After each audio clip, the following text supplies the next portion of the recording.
नमस्कार, स्वागत है आपका हमारे विशेष कार्यक्रम योग, प्राकृतिक चिकित्सा और हमारा स्वास्थ्य। इस कार्यक्रम के तहत हम आपको बताते हैं कि आपके जीवन में योग और प्राकृतिक चिकित्सा कितना जरूरी है। आज भी एक नए विषय के साथ हम आपके पास उपस्थित हो गए हैं। आज का हमारा विषय है ओबेसिटी यानी मोटापा। मोटापा आज लोगों के जीवन की आम समस्या बन गई है। लोग मोटापे को कम करने के लिए जिम जाते हैं, बहुत सी चीजों पर परहेज करते हैं, लेकिन फिर भी उनका मोटापा कम नहीं हो पाता है। आज हम आपको बताएंगे आप योग के माध्यम से और प्राकृतिक चिकित्सा के माध्यम से कैसे अपने बढ़े हुए वजन को आसानी से कम कर सकते हैं, क्योंकि सभी लोग जानते हैं भारी भरकम वजन आपके जीवन को कितना कष्टदायक बना देते हैं। सबसे पहले हम स्वागत करते हैं योगाचार्य डॉक्टर बीके मिश्रा जी का, जो हमें आज ओबेसिटी यानी मोटापा को कम करने में योग कितना कारगर होता है उसके बारे में बताएंगे। तो चलिए सबसे पहले योग के माध्यम से जानते हैं कि कैसे आप अपने मोटापे को कम कर सकते हैं। नमस्कार, मैं बीके मिश्रा योगाचार्य, आप सभी दर्शकों को मेरा प्रेम भरा नमस्कार। आज एक विशेष विषय लेकर के आपके सामने उपस्थित हूँ और वो है ओबेसिटी। ओबेसिटी मतलब मोटापा। हम मोटापा से कैसे छुटकारा पाएं, योग इसमें क्या योगदान दे सकता है, इसे हम जानते हैं। हम तीन तरफ से हमें ये जानकारी लेनी होगी और वो है कि हमारी डाइटिंग क्या होनी चाहिए। इसको समझने के लिए आप इस प्रकार जैसे एक एग्ज़ाम्पल बताता हूँ। मान लिया कि एक कमरा है, गोडाउन है, उसमें अगर जितनी कैपेसिटी है उतना अनाज अगर भर लिया, उसके बाद अगर फिर से और भी अनाज भरते चले जाएं, तो ये मुश्किल है। अनाज भरना और अधिक भरना यही है जिस प्रकार के अब शरीर पे लें कि जितनी ज़रूरत है शरीर को, उससे ज़्यादा अगर हम भोजन के माध्यम से लेते चले जाएंगे तो फिर वो मोटापे की तरफ जैसे हमें ले जाएगा। तो इसमें डाइट डिसिप्लिन, डाइट अनुशासन ये जानना ज़रूरी है। डाइट अनुशासन में मैं संक्षेप में इतना ही कहूँगा कि हमें जो है सो यौगिक डाइट लेनी चाहिए और यौगिक लाइफ स्टाइल होनी चाहिए। यौगिक का मतलब होता है जो वो डाइट जो हमें जोड़े, घटाए नहीं, कमज़ोर न करे, रोग न लाए। तो वो डाइटिंग, एक तो अगर वेजिटेरियन डाइट की बात करें तो और नॉन वेजिटेरियन डाइट की बात करें तो नॉन वेजिटेरियन कुछ दिनों के लिए छोड़ना होगा, क्योंकि फिर इसमें फ्लेश बढ़ेगा और मोटापा बढ़ेगा। तो जब तक कि आप रोग मुक्त ना हो जाएं तो नॉन वेजिटेरियन डाइट को आप छोड़ दें और वेजिटेरियन डाइट पे आ जाएं। वेजिटेरियन डाइट में भी जो सबसे उत्तम डाइट है सुपाच्य भोजन, वो लेना है और हल्के पेट लेना है, पूरा पेट को ना भरें। सुबह में आप सलाद लें, दिन के खाने में रोटी, चावल, दाल और सब्जी। घी की मात्रा जो है सो ना लें तो बेटर है। साग सब्जी को जितना आप ऐड करेंगे उतना लाभ मिलेगा आपको। डाइट में ये ध्यान दें कि हमारी बॉडी है वो 70% वाटर है, तो हमारी डाइटिंग ऐसी होनी चाहिए कि 70% वाटर लें, वाटर वाली डाइट लें। मतलब सलाद और फल 70% आपकी हो डाइटिंग में। तो इस तरह से जो सो फिर आप करेंगे तो इसे यौगिक डाइट कहते हैं और इस प्रकार आप धीरे धीरे करके आपका वज़न कम होता जाएगा। तो इस तरह से फिर योगासन कौन कौन से आसन करें ताकि हम मोटापे से मुक्ति पाएँ। तो आइए मैं बताता हूँ आपको कौन कौन से आसन हमें करने चाहिए।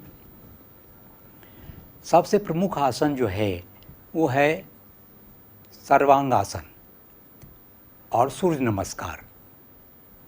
तो सर्वांगासन को पहले देखें। सर्वांगासन की प्रारंभ की स्थिति इस प्रकार, हमें पाँव से लेकर के और कंधे तक ऊपर उठाना है इस प्रकार। पहले आप पाँव को मोड़ लीजिए एक झटके में, फिर आप सपोर्ट देते हुए कमर को और इस प्रकार आ जाइए। यहाँ नॉर्मल सांस में आप थोड़ी देर रहें, उतनी देर रहें जितनी देर आप सहजता से रह सकें। ऐसे तो लोग आधे आधे घंटे भी रह लेते हैं, अपनी क्षमता देख लें और इस प्रकार जो है सो आप नॉर्मल सांस में थोड़ी देर आप रहें। इसके साथ हम करते हैं, सर्वांगासन के साथ हम करेंगे अर्ध हलासन। अर्ध हलासन इस प्रकार है, यहाँ भी नॉर्मल सांस में थोड़ी देर आप रहें।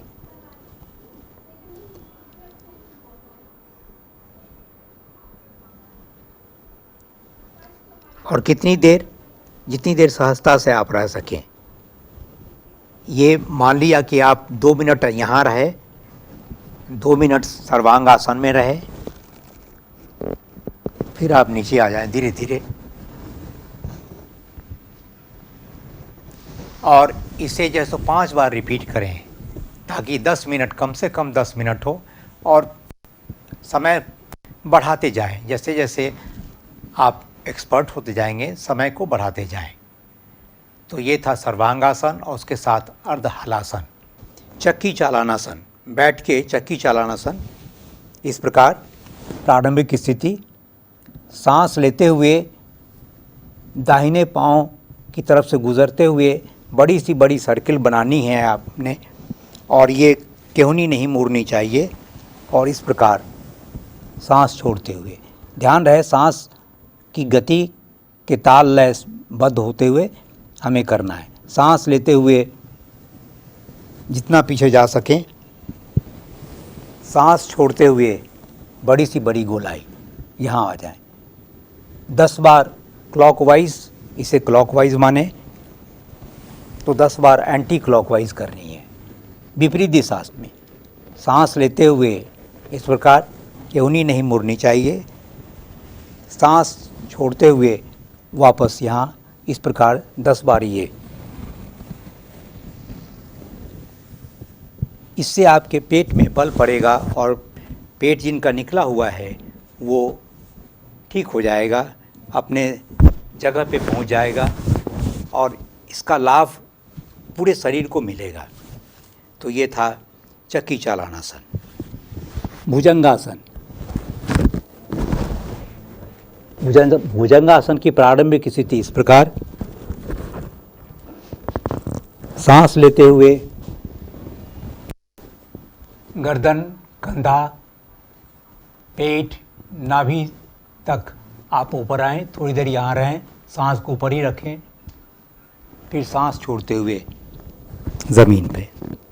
इसे अपनी क्षमता के अनुसार अधिक से अधिक करें, 10 बार कम से कम, और फिर अपनी क्षमता बढ़ाते जाएं, 20 बार 25 बार इसे करें। एक बार और देख लीजिए, सांस लेते हुए सांस के साथ ताल लयबद्ध, यहाँ थोड़ी देर रुकें, सांस को भी ऊपर रखें और शरीर में जो भी हलचल, कड़ापन नज़र आ रहा है उस पर नज़र आपकी। सांस छोड़ते हुए ज़मीन पे।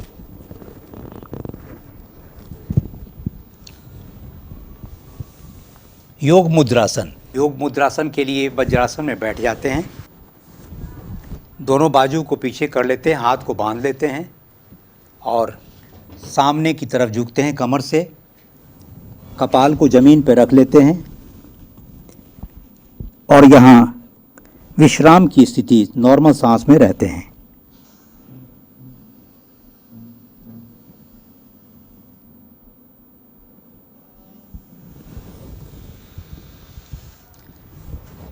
अब हम करेंगे सूर्य नमस्कार। ये सबसे आवश्यक आसन है।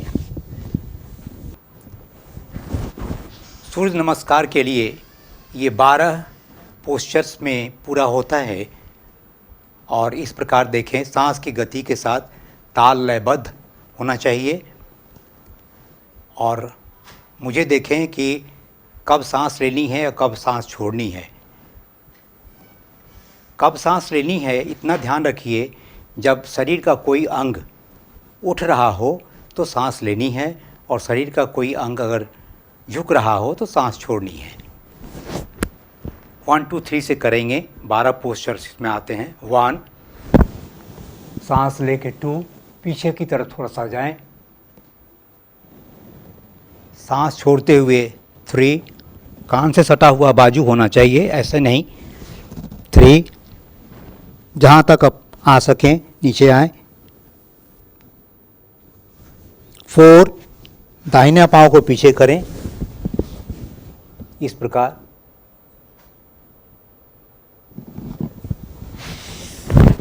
5, सांस छोड़ते हुए।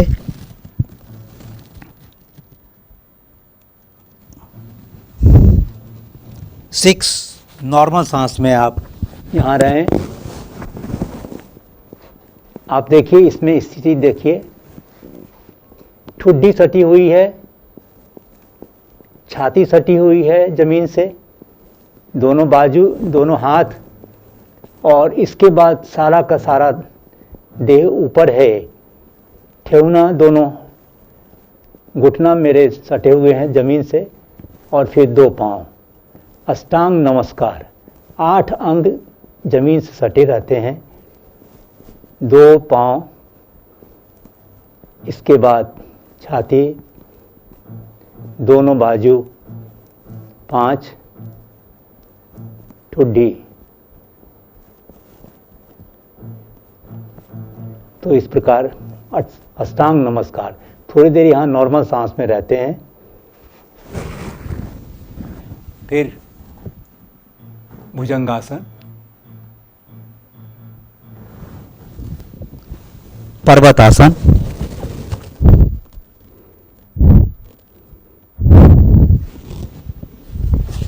अश्व संचालनासन,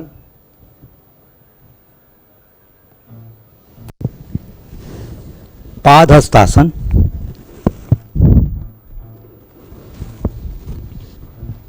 हस्त उत्थानासन, नमस्कार आसन। तो सूर्य नमस्कार, ये कोशिश करें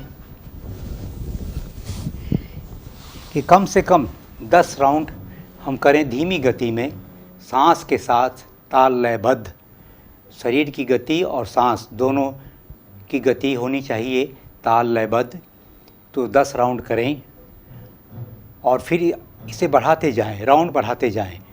हर एक सप्ताह आप आगे 5 राउंड बढ़ाएं, 10 से 15, 15 से 20, 20 से 25, और इस प्रकार जितना आप करेंगे उतना आप जल्दी रोग मुक्त होंगे। ये आसन आपको निकाल देगा। एक आसन, कई सारे आसन अगर ना कर सकें तो कम से कम सूर्य नमस्कार ज़रूर करें। अपने डाइट को कंट्रोल करें, वो डाइट लें जिससे कि फैट ना बढ़े और अधिक जो है सो वज़न ना बढ़े, और कम करें। तो कम करने के लिए मैंने आपको पहले ही बोल दिया है कि 70% अगर वाटर कंटेंट वाले आइटम भोजन में शामिल कर लें तो आप इस रोग से मुक्ति पा सकते हैं। और 70% वाटर का अर्थ है कि फल का सेवन करें अधिक से अधिक, और सलाद अपने शामिल करें डाइट में। तो इस प्रकार रोग मुक्त आप हो सकते हैं। और धीमी गति तो होती है इससे मुक्ति पाने के लिए, लेकिन ये निश्चित है कि आप मोटापे से छुटकारा पा जाएंगे। तो मैं अंत में आप सबों को धन्यवाद अर्पित करता हूँ और नमन करता हूँ बड़े प्रेम से। अब हम स्वागत करते हैं प्राकृतिक चिकित्सा के जाने माने विशेषज्ञ बीके झा जी का। आज बीके झा जी हमें ओबेसिटी यानी मोटापा को कैसे प्राकृतिक चिकित्सा से कम किया जा सकता है उसके बारे में बताएंगे। तो आप इस कार्यक्रम को पूरा देखिए ताकि आप इसका लाभ उठा सके। दोस्तों नमस्कार, मैं हूं आपका साथी ब्रजेश कुमार झा, प्राकृतिक चिकित्सक, nutrition therapist, certified in emergency pain management and zero volt therapy. आइए आज के इस योग प्राकृतिक चिकित्सा और आपका स्वास्थ्य इस कार्यक्रम में आपका पुनः हार्दिक अभिनंदन है। जैसा कि आज का विषय है ओबेसिटी यानी कि मोटापा। आज अधिकाधिक इस तरह के रोगों से ग्रस्त लोग मिलेंगे। दोस्तों, प्रकृति ने हमें संतुलित और सुडौल शरीर के साथ यहाँ भेजा, लेकिन गलत आदतों के कारण, नशीली आदतों के कारण हमने अपने इस शरीर को असंतुलित और बेडौल बना दिया। दोस्तों, एक व्यक्ति का वज़न कितना होता है, इसके लिए जो मानक मापदंड है वो ये माना गया है कि व्यक्ति की लंबाई जितनी सेंटीमीटर में है उसमें 100 घटा दिया जाए तो फिर वही उसका वज़न होना चाहिए। यानी कि अगर किसी व्यक्ति की लंबाई 170 सेंटीमीटर है तो 170 में 100 माइनस कर दें तो 70 केजी उसका वज़न, ये मानक वज़न कहलाएगा। 1-2 किलो ऊपर नीचे हो सकता है, लेकिन अगर व्यक्ति का वज़न इससे करीब 10%, 15% अधिक हो जाए तो ये मोटापा में गिनती आएगा, मोटापा के लक्षण में ये काउंट किया जाएगा। आइए दोस्तों, हम जानते हैं कि मोटापा के क्या कारण हैं, क्या इसके लक्षण हैं और फिर इसके क्या निवारण हैं। यूँ तो कारण में ही निवारण छिपा होता है। तो कारण के तौर पर हम सबसे पहला कारण जो है वो है अधिक भोजन करना। अधिक भोजन करने से हमारे शरीर में चर्बी का जमाव अधिक होने लगता है, क्योंकि इसके द्वारा हमें अधिक कैलोरी मिलने लगती है और उतने अधिक कैलोरी को हम खर्च नहीं करते हैं तो यही कैलोरी चर्बी के रूप में शरीर में जमा होने लगती है और धीरे धीरे हमारा वज़न बढ़ाने लगता है। तो मोटापा का पहला कारण था अधिक भोजन करना, और कुछ दूसरा इसका आनुवांशिक कारण भी है। तीसरा कुछ नशीली आदतों का प्रयोग। चौथा शारीरिक श्रम का अभाव। पांचवा हार्मोनल इम्बैलेंसेस। छठा महिलाओं के केस में मेनोपॉज की स्थिति में भी वज़न बढ़ जाता है। तो ये विभिन्न कारण थे जिसके कारण कि मोटापा का लक्षण प्रकट होता है। अब हम चर्चा करेंगे कि इसके लक्षण क्या क्या हैं। जो व्यक्ति मोटापा से ग्रस्त हो जाता है उसके क्या क्या लक्षण होते हैं। तो पहला तो है शक्ति की कमी हो जाती है, काम करने में थकावट जल्दी हो जाता है, मानसिक उदासीनता, रक्त नलिकाओं का कड़ा हो जाना जिसके कारण हृदय रोग की स्थिति बन जाना, रक्त नलिकाओं में कड़ेपन के कारण डायबिटीज़ और पाचन जैसी रोगों की शुरुआत, मोटापे के कारण शरीर की हड्डियों के जोड़ों में दर्द, जैसे कि घुटने में दर्द, अधिक वजन के कारण भी घुटने में दर्द हो जाता है। साथ ही सांसों में तकलीफ, चलते चलते हांफना, उठने बैठने में दिक्कत होना, ये सब प्रमुख लक्षण हैं मोटापा के। और अब हम जानेंगे कि अगर कोई व्यक्ति मोटापा के रोग से ग्रस्त हो जाता है, यह अपने आप में एक रोग है। जब ये मोटापा शरीर अपने वज़न को बढ़ा देता है तो यह बहुत से रोगों को पैदा करने का कारण बनता है। तो मोटापा को दूर करने के लिए, इसके निवारण करने के लिए जो कारण थे, अधिक भोजन, तो हम भोजन में कमी करें। भोजन उतना ही करें जितना भूख है, उससे थोड़ा कम करें। भोजन के प्रकार का भी ख्याल रखना है, क्योंकि जब हम भोजन लेते हैं तो ये भोजन हमारे शरीर में गर्मी और ऊर्जा पैदा करती हैं, जिससे कि हमारा काम चलता है। अब विभिन्न प्रकार के भोजनों द्वारा उसकी मात्रा अलग अलग होती है।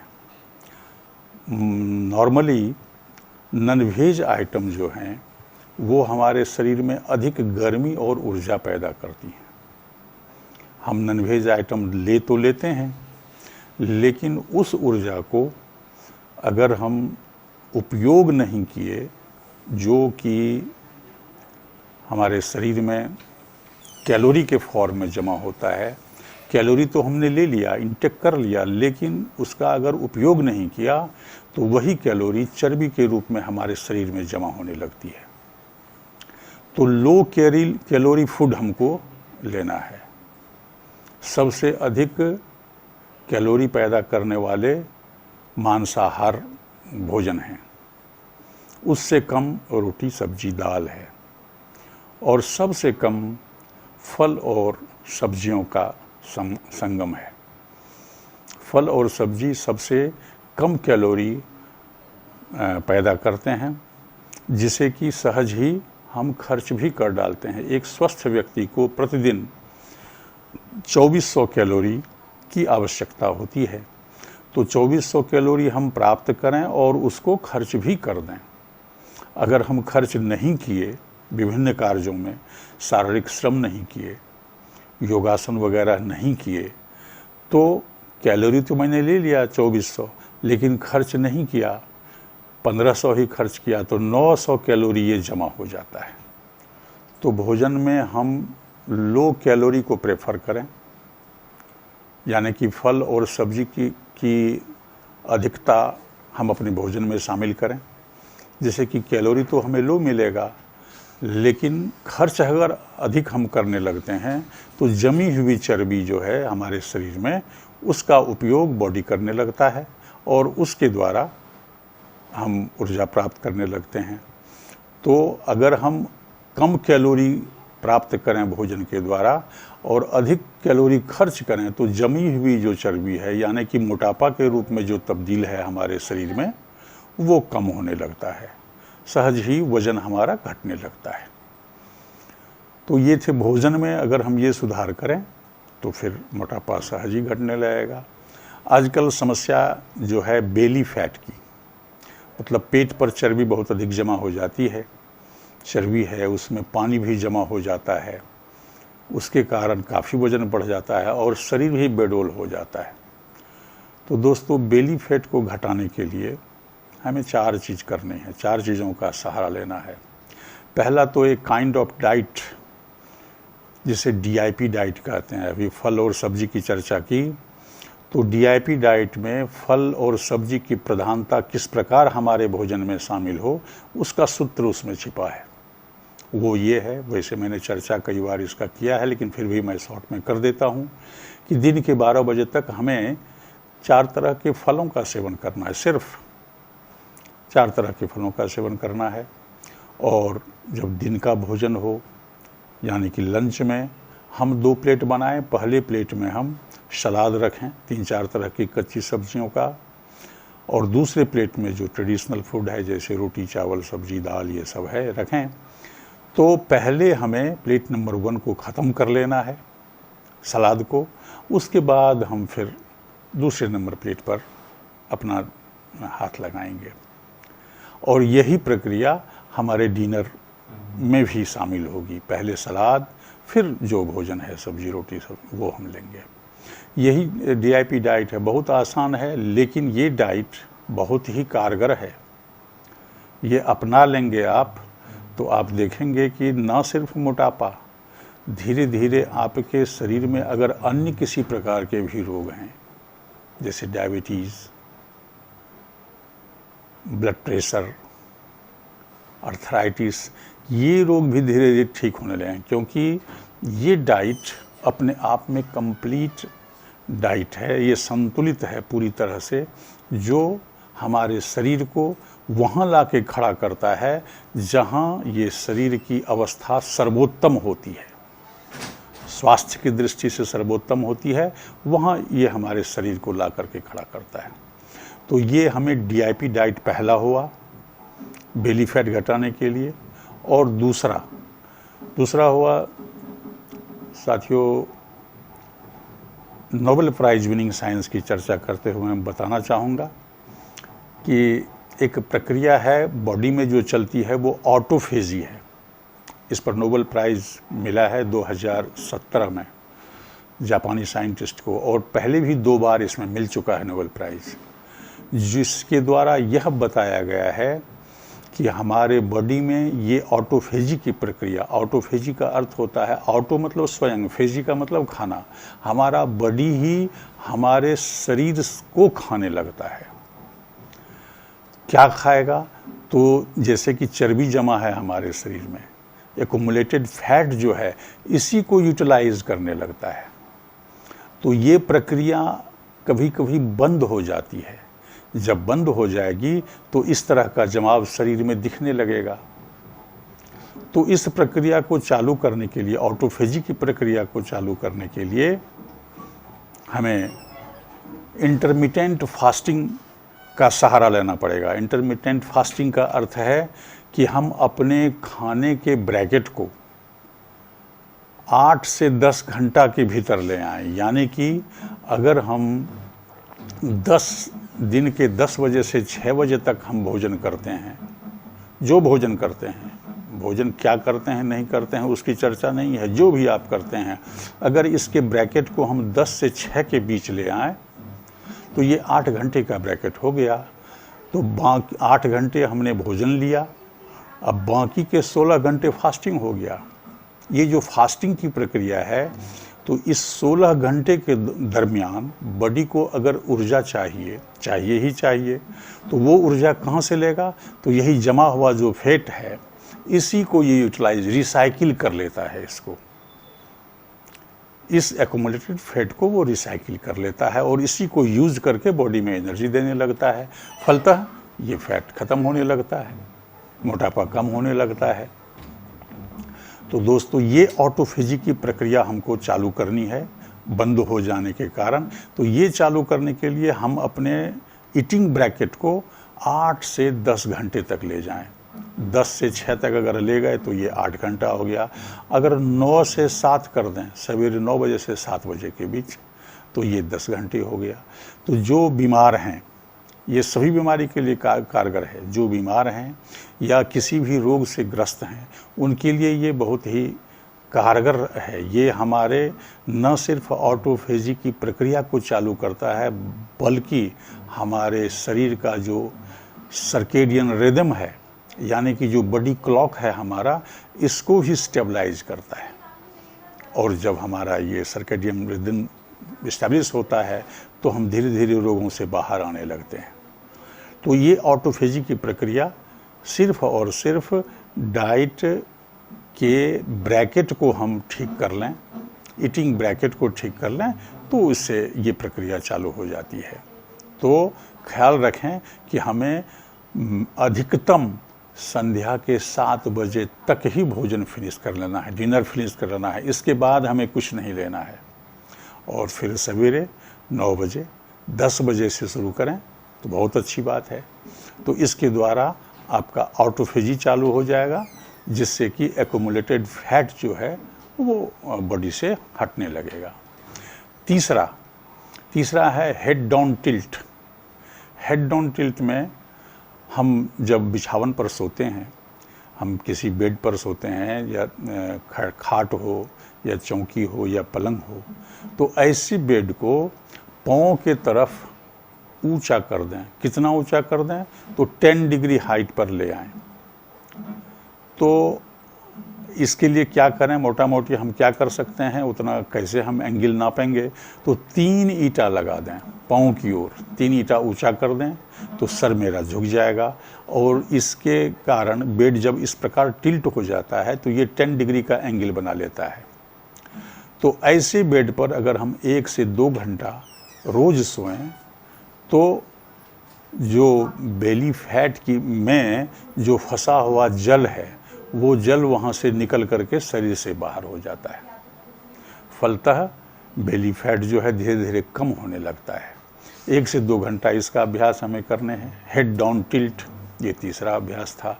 और चौथा है पेशेंस। धैर्य की बहुत ज़रूरत है दोस्तों।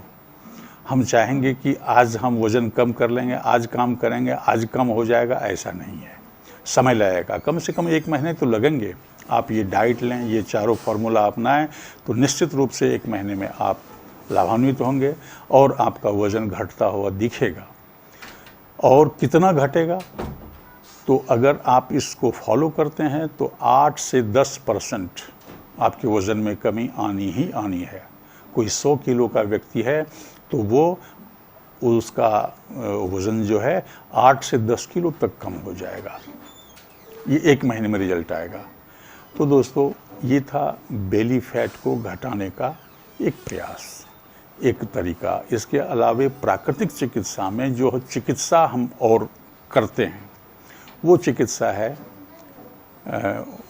भेपर बाथ, वाष्प नहान जिसे हम कहते हैं। वाष्प नहान में हमारे बॉडी का जो फैट है वो डिज़ोल्व होता है और वो डिज़ोल्व होकर के स्किन के द्वारा, स्किन के पोर्स के द्वारा शरीर से बाहर निकल जाता है। तो भेपर बाथ जो है वो बहुत ही कारगर है इस समस्या से निदान पाने के लिए। और जब फैट डिज़ोल्व हो जाता है तो फिर स्किन जो है वो थुलथुला हो जाता है।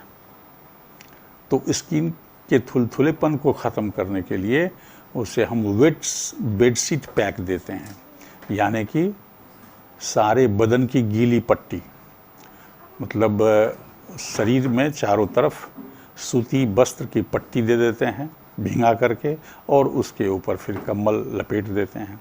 तो ये 45 मिनट की प्रक्रिया है। ऐसा करने से फिर शरीर के भीतर जो है वो उनका जो थुलथुलापन होता है स्किन का वो ठीक हो जाता है। वो फिर स्किन टाइट हो जाता है, उसमें भी पसीना निकलता है। 45 मिनट की ये प्रक्रिया है। इसके अलावे मालिश का प्रयोग है। मालिश जो है हमारे बॉडी के फैट को मोबिलाइज करता है और ये भेपर बाथ हमारे फैट को डिज़ोल्व करके उससे शरीर से बाहर निकलता है। बस ये छोटी छोटी प्रक्रियाएं हैं जिसे हम घर पे कर सकते हैं। इसके लिए कहीं मुझे जाने की ज़रूरत नहीं है। हाँ, एक बार इसे ज़रूर जान लें किसी जानकार से। कहीं भी आप जहाँ हैं वहाँ किसी प्राकृतिक चिकित्सक से इस तरीका को जान लें तो फिर आप घर पे इसे आसानी से कर सकते हैं और इस मोटापा से निजात पा सकते हैं। दोस्तों आपका बहुत बहुत धन्यवाद, आपने धैर्य से सुना। अगले हफ्ते हम लोग फिर मिलेंगे किस नई टॉपिक को लेकर। धन्यवाद, नमस्कार। अधिक जानकारी के लिए आप योग आरोग्य केंद्र राजहाता में संपर्क कर सकते हैं, जहां डॉक्टर बीके मिश्रा जी आपको इसके बारे में विस्तृत जानकारी दे सकते हैं। अगर आप प्राकृतिक चिकित्सा के बारे में जानना चाहते हैं तो आप राजहाता स्थित बीके झा से जान सकते हैं। तो आज के कार्यक्रम में बस इतना ही। हम उम्मीद करते हैं हमारा ये कार्यक्रम आपके लिए फायदेमंद रहा होगा और जो भी लोग अपना वजन कम करना चाहते हैं वो योग और प्राकृतिक चिकित्सा के माध्यम से इन तरीकों को अपनाकर आसानी से अपना वजन कम कर सकेंगे। नमस्कार। हो गया।